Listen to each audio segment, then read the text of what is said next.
Cela dit, c'est une lueur d'espoir qui naît pour des enfants souffrant de la péritonite et cet espoir vient de Médecins sans frontières qui s'engage à prendre en charge 70 enfants atteints de cette maladie qui tend à se développer dans les zones à fort défi sécuritaire. L'ONG a dépêché une mission chirurgicale au centre hospitalier régional de Zinyari. Rasmane Zundi et Aruna Mari.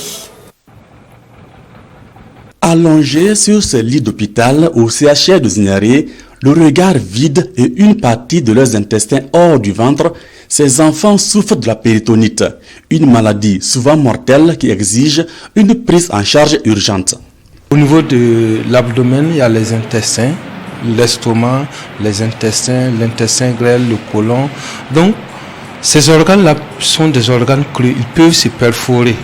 Et dès lors qu'il est perforé, le contenu va se déverser dans la cavité abdominale, dans le ventre.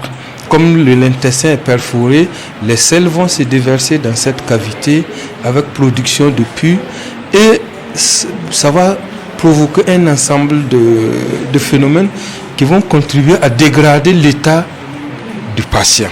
Médecins sans frontières décide d'élargir ses frontières de soins en offrant de l'espoir à ses enfants. 70 patients souffrant de péritonite bénéficient d'une mission chirurgicale de Médecins sans frontières au CHR de Zinyari. Cette mission est initialement prévue à la pédiatrie Charles de Gaulle, mais pour des impératifs de commodité et de désengorgement, elle est finalement transférée ici.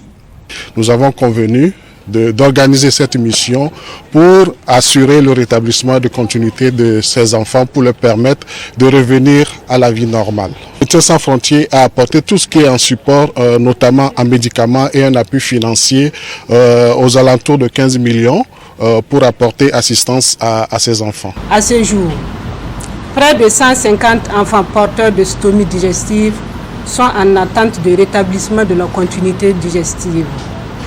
Ce nombre élevé de péritonite impacte négativement sur le fonctionnement du service de la chirurgie de l'hôpital pédiatrique Charles de Gaulle, avec pour conséquence la suspension du programme opératoire. La majeure partie des cas référés sont des déplacés internes d'âge scolaire de la région du Nord, notamment des villes de Kaya, Boulsa et Kongoussi.